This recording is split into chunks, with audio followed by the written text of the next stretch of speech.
3 famous works of art that were stolen. Either for its economic value, for its artistic value, or for the mysticism that surrounds them, these works of art have captivated more than one, to the point of being stolen. Find out which were the most shocking robberies in the art world in this video.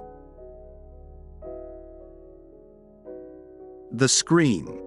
Work of art by Edvard Munch, from the year 1893. Date of theft, February of the year 1994. In just 50 seconds, and with a wooden ladder as the crime tool, The Scream, by Edvard Munch, was stolen in February 1994 by a thief who climbed up to the Munch room of the Oslo National Gallery, entering through a window and cutting the cable that held the painting. In less than a minute, the criminal went down the stairs with the famous work of the expressionist painter and fled with an accomplice. It was a Saturday morning and no police guarded the building.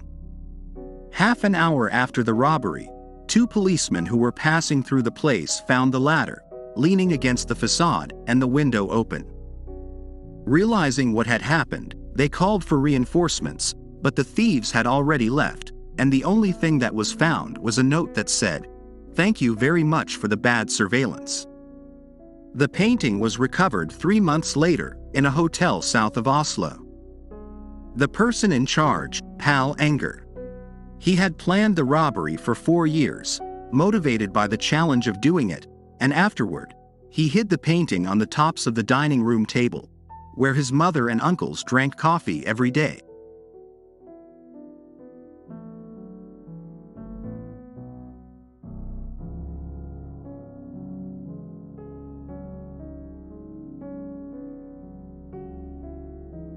The Concert.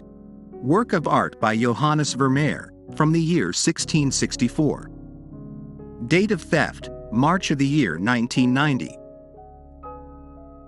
It's been a long time since the biggest art theft in American history. The Concert, a painting by Baroque artist Johannes Vermeer, painted in the mid-1660s.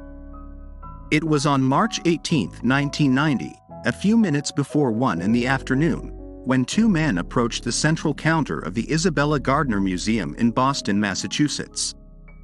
Pretending to be police officers who had been notified of an altercation at the museum. Once inside, they handcuffed 2 employees, and without violence, they took them to the basement. Apparently neither of them had a firearm. Careful not to leave any evidence, they took the surveillance tapes and fled in a car that was never identified.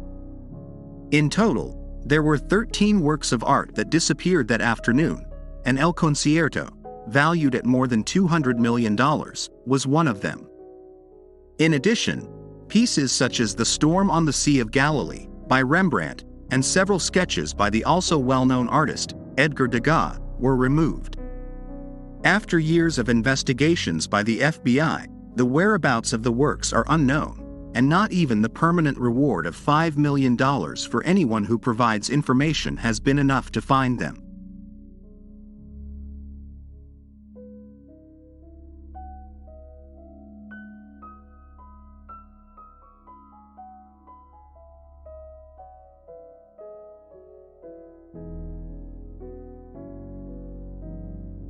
The Mona Lisa.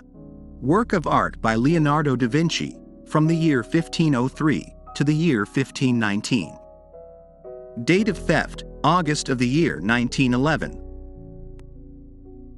Probably the most profitable robbery in history, since thanks to this, La Gioconda solidified its status as the most famous work in the world, after receiving great attention from the international media during the time that it was lost.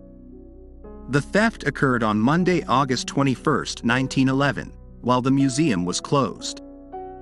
The person in charge, Vincenzo Perugia, managed to easily enter the Louvre Museum and leave with the Da Vinci painting under his clothes.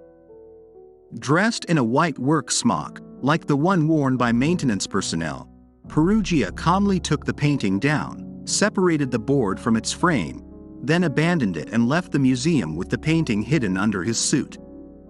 The absence of La Mona Lisa was noted a couple of hours later, and the authorities were informed. The museum closed its doors for a week to continue the investigation, but the work was not found until years later. During his absence, the Louvre Museum broke a visitor record, and thousands of people admired the hole in the wall, where the portrait of Lisa Gherardini was. The painting was recovered 2 years later, when Perugia tried to sell the original painting to the director of an Italian art gallery, named Alfredo Geri, who denounced it.